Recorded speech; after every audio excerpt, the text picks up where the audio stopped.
Hi, it's Samuel Larsen here, and what I wanted to talk about was product selection criteria, because let's be honest, some products they do sell way better online and are suited for e-commerce better than others. So what are those products and how do we find them out?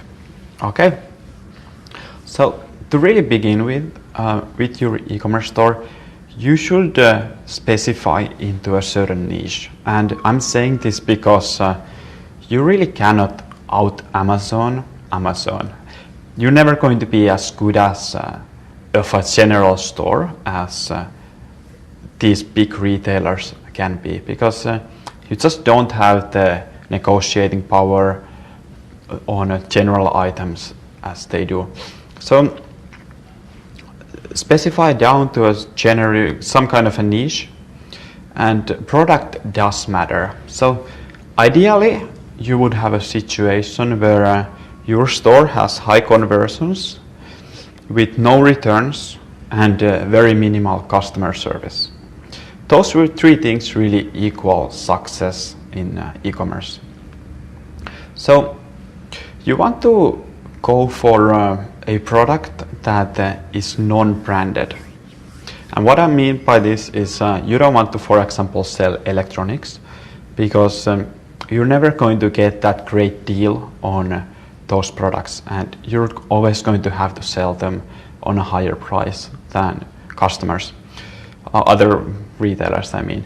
And with that, it just comes down to price wars. So avoid that and avoid those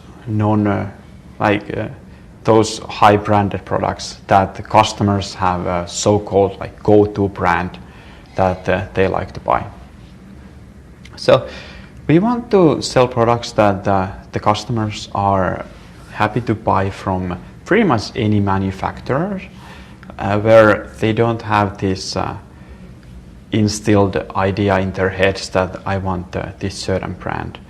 So products that only have a few manufacturers and who spend a lot of money in advertising are not good niches to go in. So you're looking for a long tail with a lot of different variations, because this will enable you to compete with, for example, Walmart, where they can only showcase a certain number of products.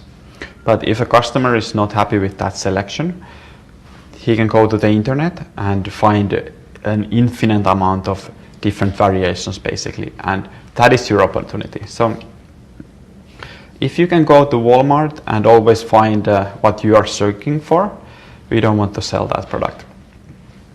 Okay, so long tail and niche specific, that's it. Then another criteria is really easy shipping. And what I mean by this is if you are selling something really heavy and big, let's say pool tables, that is going to be a very difficult thing for you to ship, first of all. So you're going to have a lot of coordination there. The customer probably has to be there when you're shipping it.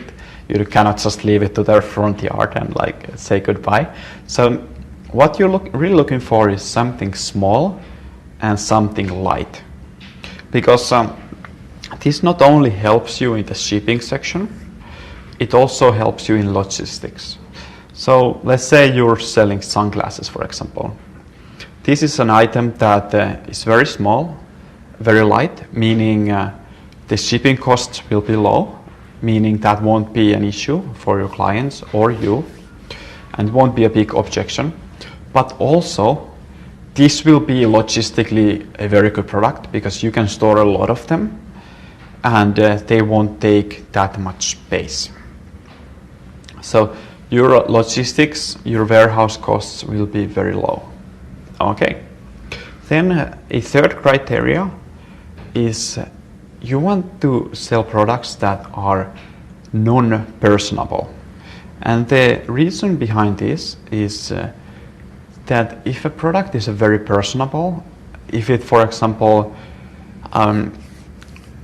it looks very different from like your store and on certain places, for example, like clothes, you cannot really guarantee that they will fit great, that they will look exactly like as in the website. The customers always see them a little bit differently. So these are products that will yield high returns. And returns are really your enemy, because you end up paying for a lot of handling fees, and it's just a hassle, really. So avoid those, and avoid anything that will bring you a lot of returns. You really want to sell an item that is quite simple and that fits all. A customer doesn't want any kind of surprises, and you as an online retailer don't want them to have any surprises either. Then the fourth criteria is really pricing, and this is an important one. I would way rather sell something that is a medium to high ticket item than a low ticket item.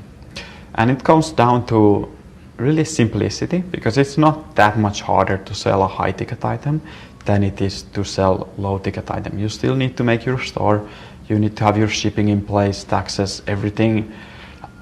You still need to take care of everything, whether you're selling the item for $7 or for $700.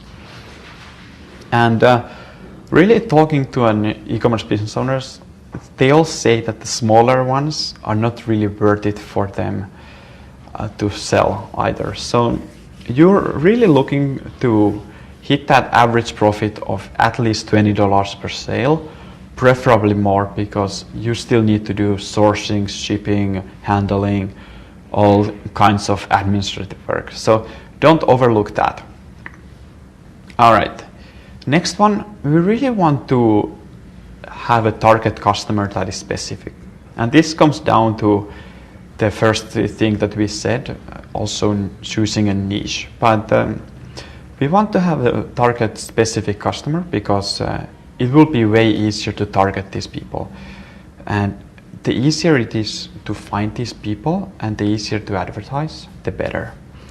Because that will bring us our costs down, but also it will make our message, advertisements, blog posts, whatever, it will make them hit that much harder. And that's what you're looking to do. All right, next and pretty much the final criteria is just minimal customer service. So we don't want a lot of pre and post sale questions. Now this is not a big one, because you can pretty easily automate this, and you can combat this with FAQs, for example, but still it does lengthen the sales cycle, and it's a hassle for you, it's a hassle for your people, and it's just not optimal. So ideally you would minimize these questions and have a product that doesn't bring much questions with it. All right, so that's pretty much it. I hope you found this valuable.